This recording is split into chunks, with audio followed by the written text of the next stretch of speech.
Welcome to Kit Katastrophe. My name is Kit, and today we'll be taking a look at the Transformers Siege Commander Class JETFIRE. This figure came out in 2019 as the sole figure in the Commander Class assortment. As the largest figure Hasbro's ever made for this character, JETFIRE turns into a fuck-huge spaceship with an emphasis on fuck-huge. Seriously, the wingspan is longer than my forearm.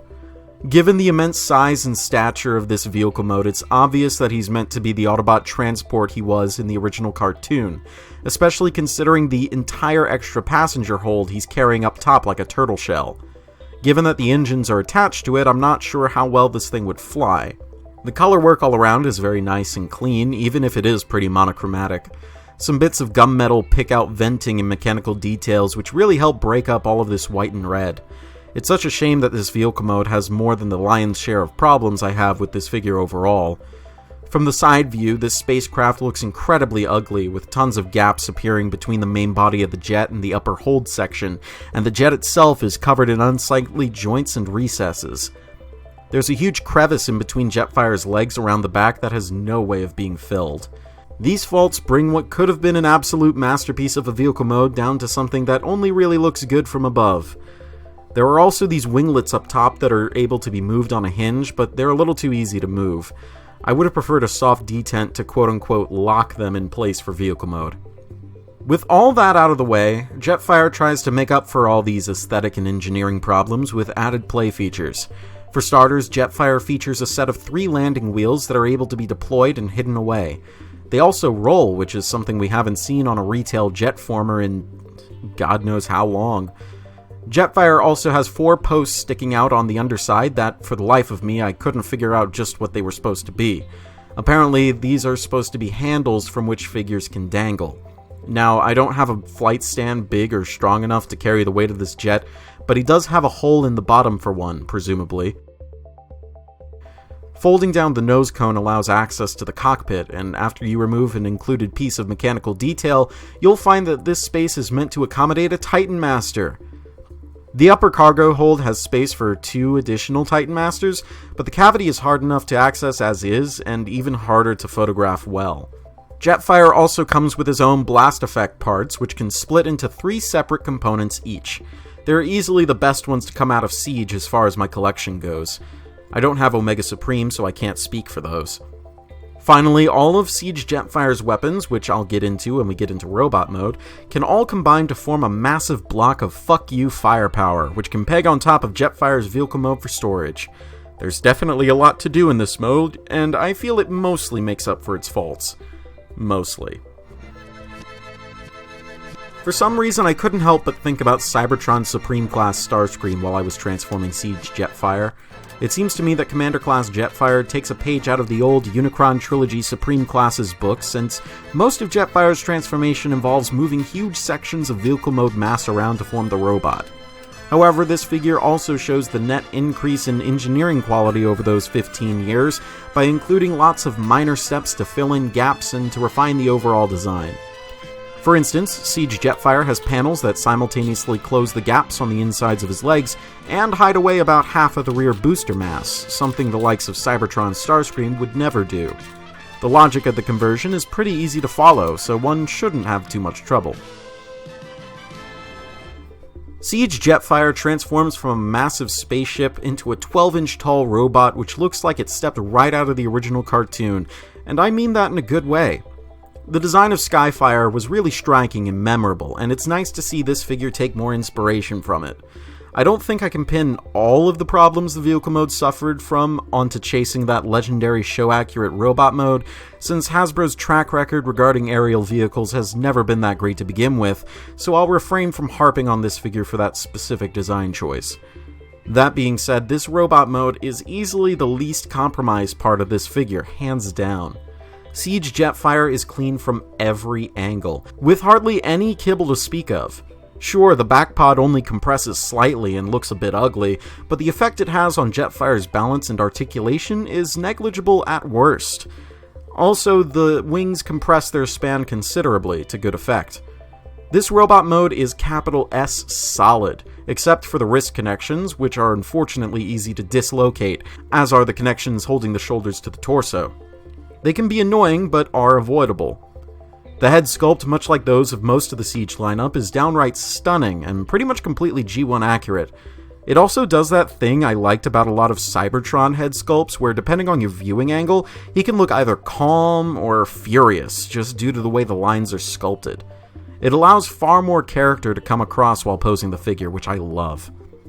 As an added feature for robot mode, the panel the Autobot symbol rests on pulls a Universe Dinobot, in that you can flip it over to reveal the opposing faction's symbol, referencing Skyfire's coercion into becoming a Decepticon in the episode Fire in the Sky. It's a neat feature, though I would have liked it better if the panel was three-sided, with the remaining side just being blank white, though it's a minor issue if anything. The hands also have a feature whereby closing the fingers reveal a 5mm port. The engineering of this trick is really simple, yet really cool.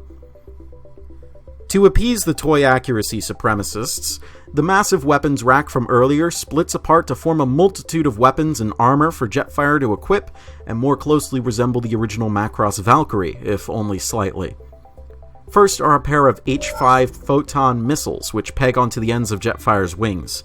Next are the JF-15 Jet Boost Particle Beam Cannons, which are meant to be pegged onto Jetfire's backpack. They can also split into two separate parts. Following them are the SF-M2 Radiograph Boosters, which peg onto Jetfire's arms. This may be a huge reach, but I'm assuming the SF-M2 title is a reference to Super Dimension Fortress Macross, the original property from which the Generation 1 Jetfire figure came from, although this kind of falls apart since the D is missing. The dual cannons can be separated from the shield segment as well. For major armament, Jetfire comes with a JF-25 HS Photon Missile Sky Launcher, a double-barreled rifle which features some nice gunmetal paint. This can also be split into two single-barreled rifles, which is my preferred option. Last but not least, we come to Jetfire's armor. First is the Sky Shield Aerial Armor, a breastplate which slots onto two fold-out tabs on Jetfire's chest. I recommend using a pair of tweezers to manipulate the tabs since they're pretty hard to move. Finally, we have the Sky Shield Battle Mass, which must be removed from the breastplate before you put that on. And here we have Jetfire in his more toy-accurate quote-unquote battle mode. Now, this definitely isn't exactly very toy-accurate, but it is still a pretty cool feature. My only complaint is how high up the breastplate rides up on his torso, but otherwise he looks cool. Feel free to mix up his loadout if you see fit. I prefer the unarmed configuration, but I display Jetfire like this so that I don't have extraneous parts lying around. Now, Jetfire has a lot of joints, and he definitely knows how to use them. Starting at the head, he has a swivel joint that goes all the way around, and he does have a nodding joint. It's not a ball joint, it's just two swivel joints, or rather a swivel joint and a hinge joint. And at the base of the neck, there's also a hinge that allows for an even greater look up for maybe flying poses or something like that if you have a stand that's heavy-duty enough to lift this guy. At the shoulders, they go forward like that, and it's on a ratchet joint that has lots of detents, which is pretty cool. They go outwards more than 90 degrees for both arms, so he does a pretty good T-pose. That's a really good amount of range. But if you try to bend them back to their normal position, the shoulders are going to dislocate from the torso, so you have to use the shoulder as a sort of fulcrum. The bicep joint is a swivel joint. It's not a ratchet or anything. It's just a regular mushroom swivel. The elbow is technically double jointed in that there's two ratchet joints in here, but you're hardly ever going to get much more than 90 degrees, which is alright. There are some things I did forget. In the wrists, he has a wrist swivel that goes all the way around, and like I mentioned earlier, his fingers can close and they can open. Jetfire actually does have a waist joint. It's a rather limited waist joint, but it does allow for some good natural poses. There's not a large range, but there is enough to get some nice curve to the body line. The legs have another ratchet joint, though it's not quite as detented as the arms, and they can go backwards until they hit the backpack. The side skirts move outwards to facilitate the outward movement, which is just a friction joint, which is pretty loose. Or rather, it just can't support the weight of the legs. They're not going to hold a high kick or anything. The thighs swivel on a friction joint. It's just a regular swivel joint, just like the bicep. And the knee bends about 90 degrees, so that's pretty much as good as you're going to get. The ankles tilt a good 90 degrees. This is a very, very deep ankle tilt. That means he can really do the splits, but of course it looks like he's broken his ankles. They do lock back in place, and it's a really tight lock. You have to apply a good amount of pressure just to get them unseated from their locking points. But that does mean he stays stable. And finally, the toe can point, and the heel can also point. And you can do with those what you will. So, Jetfire has a lot of joints. He's not the most posable, but he is damn good for what he is. Siege Jetfire is an absolutely amazing figure that has enough attention to detail and various bells and whistles so that, to me, it feels like he's recaptured the magic of Supreme-class figures of the mid-noughties, albeit without lights and sounds. He has a phenomenal robot mode with excellent articulation on par with pretty much any other leader or Supreme-class figure in my memory. His accessory count is through the roof with high levels of versatility, and his two major configurations should be enough to please both sides of the G1 or spectrum. I would give this figure a galactic, but he does have some issues. That jet mode of his is completely sloppy and malformed, and I know it could be done better. I'd say the jet mode alone is enough to drop Siege Jetfire down to the rank of astounding, if only just. If you liked this video or otherwise found it helpful or informative, then please subscribe for more reviews like this in the future, and feel free to suggest topics for future reviews. Up next, I take another detour back to the days of Cybertron.